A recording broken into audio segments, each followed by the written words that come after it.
Welcome into the latest edition of Extra Time. Thank you so much for joining us. Nedum is with us, Ali as well, Craig. Too busy cramming all those cup competitions in to send you the right text. Oh, that's Sorry, it. I'm not even going to give you any context. No, that's it. On for you. Stevie, disappointed we're not looking ahead to West Ham Leicester.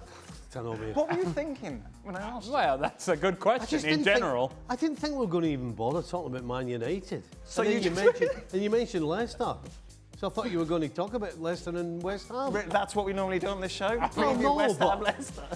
But considering the rubbish that had been on already, why not? What a show. Well,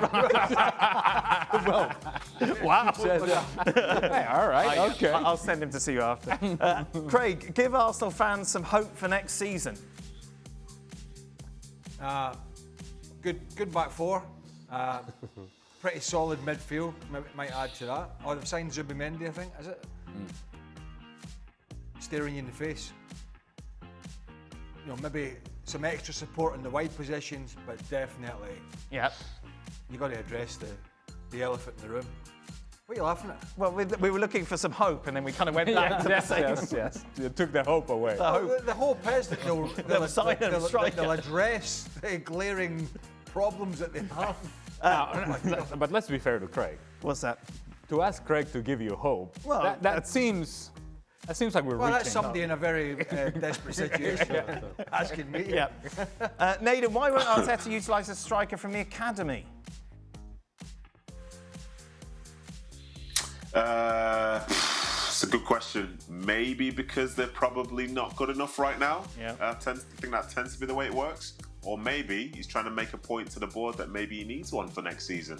So yeah, I'm sure something is in play, but realistically, they could have gone against Forest today, not made any difference as it stands. So yeah, I guess that's it for me. Stevie, can we start singing the song? We're going to win the league. We're going to win the league. I won't. Why won't you? You have a lovely voice. I've heard I it. just wouldn't jinx it. But I'm sure you're going to hear it between now and when the proof is in the pudding. Right. Okay. So, If you There's your sing it answer. tonight, now, right, and they don't win it, you'll But it'll be my fault. You'll be Nicol. Yeah. It'll be my The fault. Liverpool Echo. yeah. Former Liverpool legend Steve Nicol curses. Jinxed. As soon as it's signed, sealed, and delivered, you'll get it. Ali, what can we truly expect for United to do in the summer if they can't afford to feed the staff in the cafeteria? This is the news where, of course, they're sacking 250 people. They used to have free lunches for everyone, which I didn't even know was a thing. But What, lunch? Well, we don't get free lunches here. Well, no. Is that Well, traditional free or business? otherwise. We have to pay. You just go and help yourself. I tell you what, they should be giving it away. There is plenty to do. Paying us to eat. Yeah, exactly. Are you hating on the soups down at the I tell you cafeteria? what, the soup. All right. I feel now. Leave it. Leave it. I feel now there are some Leave. glaring eyes. Can you believe I'm the voice of reason here? Leave it. I feel now there's, Especially when it comes to Leave food. it. there's a couple of glaring eyes in an office upstairs going, what the hell are they talking about? So we're going to leave it. Right, leave the chat gonna room. leave it. Yeah. Do you know? Sorry. Do you know we have the Honesty Cafe? Obviously, it's where you can pay by yourself. Someone was a guest on Sports Centre and thought it was all free once. It just took a big Really? I mean, the checkout machine in front of all the snacks is not a giveaway. It can't be relevant. know. That's fine. Just take it. They might have done. Right. Anyway. Let's just say that Manchester United are at least 5-6 players away from anything that would make this team consistently competitive. I'm not even talking about winning anything.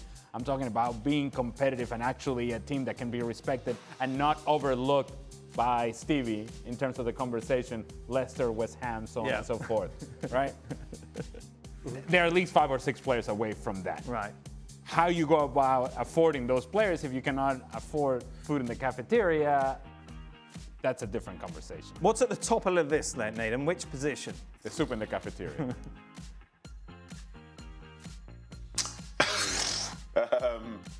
But you know what? Let's disregard the playing side of things. Let's talk about the people who actually work at the football club and have done for a long time.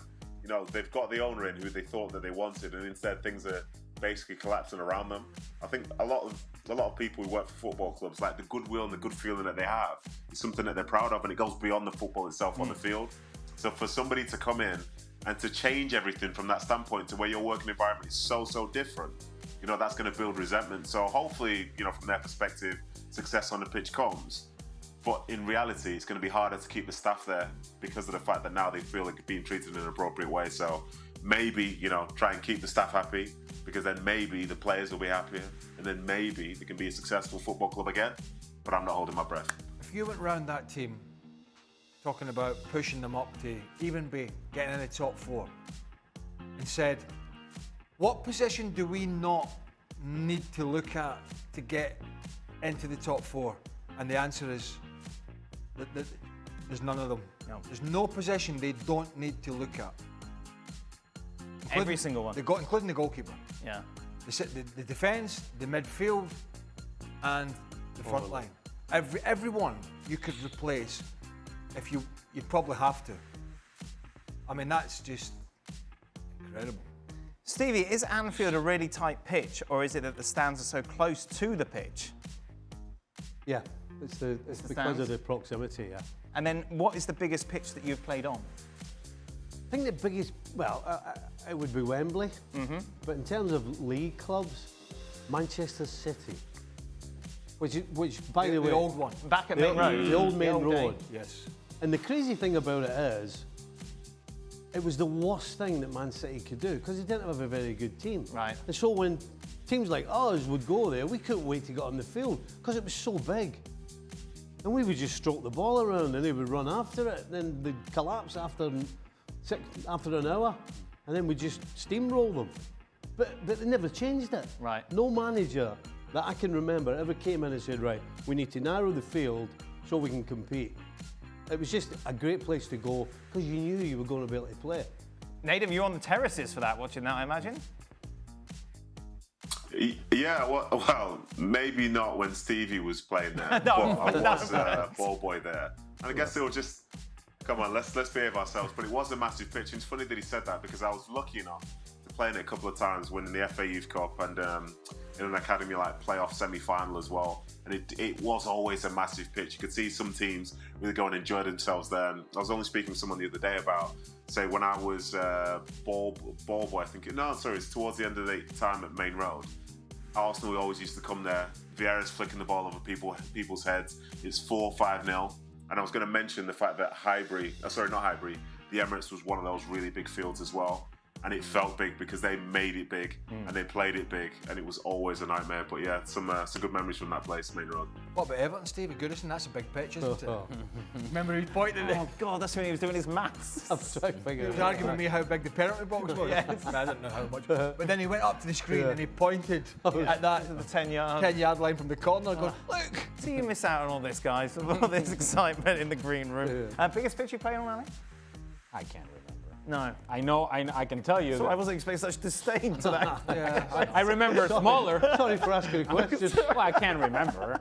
I would say you remember Spartan Stadium in MLS. That was smallest stadium or field. San Jose. Yeah, in San Jose. Right.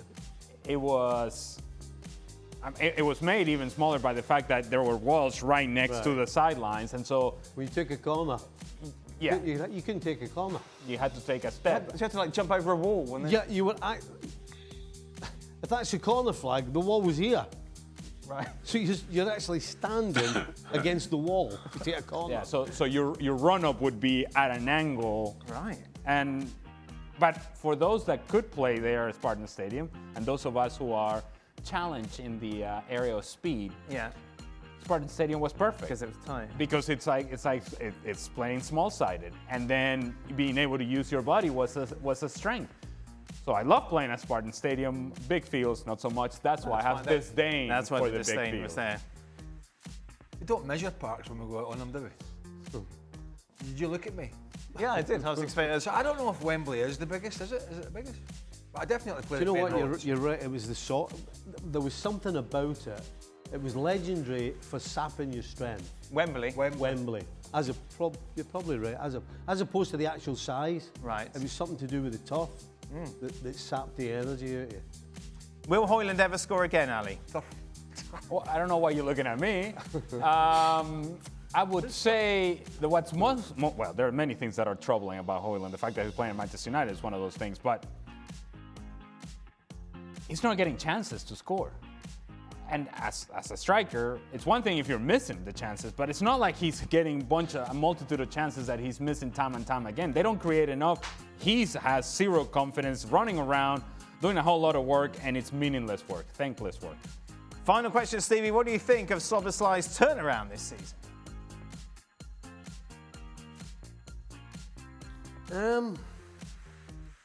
I think I wouldn't say the whole season's been a turnaround. I think just before Christmas, Well, maybe turn around this season, from the start of the season to now. Right. He's turned it around. Well, to know, right now he's playing as though he's got 3 or 4 lungs, because the guy is absolutely running around everywhere. When he loses it, he's the first guy to chase. When he needs to defend, he's defending. When he needs to be in the opposition's box, he's in the opposition's box. So. Is that not just fitness rather than having 4 lungs? Well, it helps if you got 4 lungs, I can assure you. But no, yeah. It's a boy. No. How many lungs does he have? And he's actually probably playing a little bit higher this year than he did. Maybe the turf is not as sapping the energy. In Anfield, it's tight because of the stands. The turf. But if you want, Nice question to end. Oh, nice haircut, Dan Thomas. Oh, thank you very much. Much appreciated. What? I know. I'm sorry, what? Talk us through the front